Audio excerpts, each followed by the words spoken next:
আহা হা হা হা, দেখলেন তো এই কুলাঙ্গার মানে অবৈধ পোলা।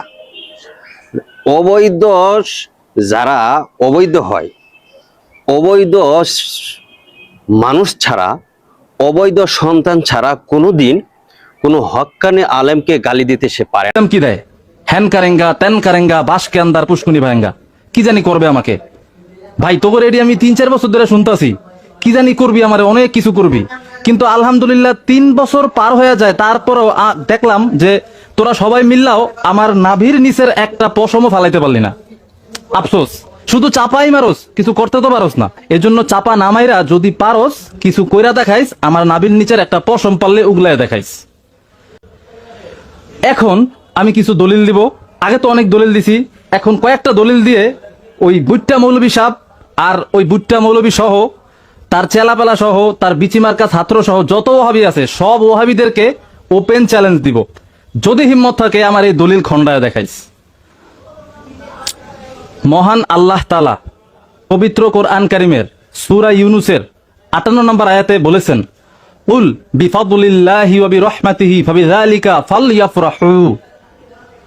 হাবিব সাল্লাল্লাহু আলাইহি ওয়াসাল্লাম আপনি বলে দিন, আল্লাহর ফজল এবং রহমতে তারা যেন আনন্দিত হয়।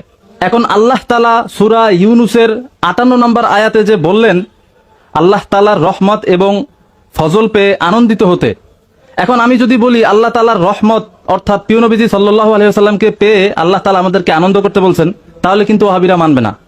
আমারটাও মানার দরকার নাই, বুট্টা মৌলবী বা ওহাবিদেরটাও মানার দরকার নাই। সাহাবীগণ কি বলছেন সেটা আমরা মানব। এই আয়াত দিয়ে সাহাবী ইবনে আব্বাস রাদিয়াল্লাহু তাআলা আনহু স্পষ্ট আনন্দ করতে বলে দিন।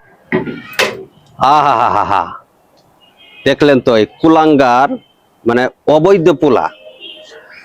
অবৈধ যারা অবৈধ হয়, অবৈধ মানুষ ছাড়া, অবৈধ সন্তান ছাড়া কোনোদিন কোনো হক্কানি আলেমকে গালি দিতে সে পারে না। আমার অবৈধ বলার কারণ এটাই, কারণ আল্লাহ তাআলাই বলেছেন যে নাকি আলেমদেরকে গালি দিবে, আলেমদেরকে অসম্মানী করবে, সে হচ্ছে একজন অবৈধ। তার জন্মের সমস্যা আছে।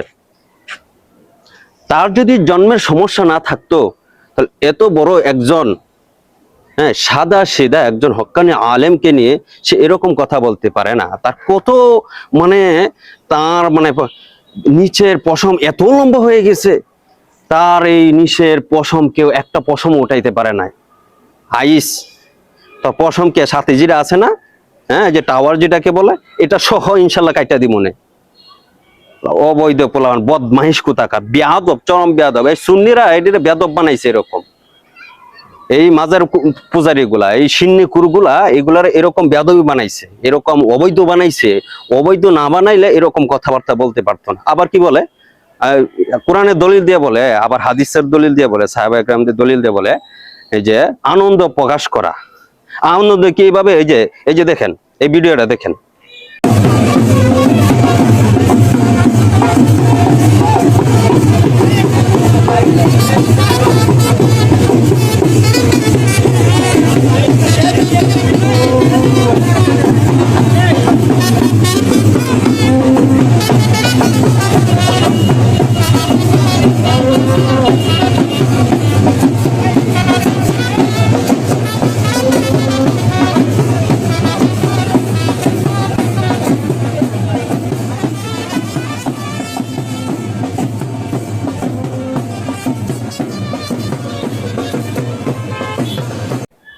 দেখলেন তো আনন্দ কি, এইভাবে যে ডাক ডোল বাজাইয়া, এই কি কয় বক্স বাজাইয়া নাইস গান করে কি আনন্দ প্রকাশ করে?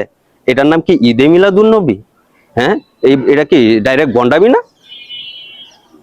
তো এই বন্ডদের ব্যাপারে কি করা উচিত? এখনো রাষ্ট্রের উচিত এদেরকে বের করে, খুঁজে খুঁজে বের করে উচিত জবাব দেওয়া। কারণ এত বড় একজন হক্কানি আলেম, যে বাইতুল মুকাররমে খতিব, যে বাইতুল মুকাররমে খতিব, আল্লাহ যদি তাকে কবুল না করতো তাহলে ওই জায়গায় পৌঁছতে পারতো না। আর তুই কি একটা সেলাপেলা, একটা বিসি, তুই আর বিসি হইয়া তুই এত বড় আলেমের ব্যাপারে তুই এইসব কথাবার্তা বলস। ওদের ব্যাপারে কিছু করে না হয় কিন্তু সমস্যা হবে।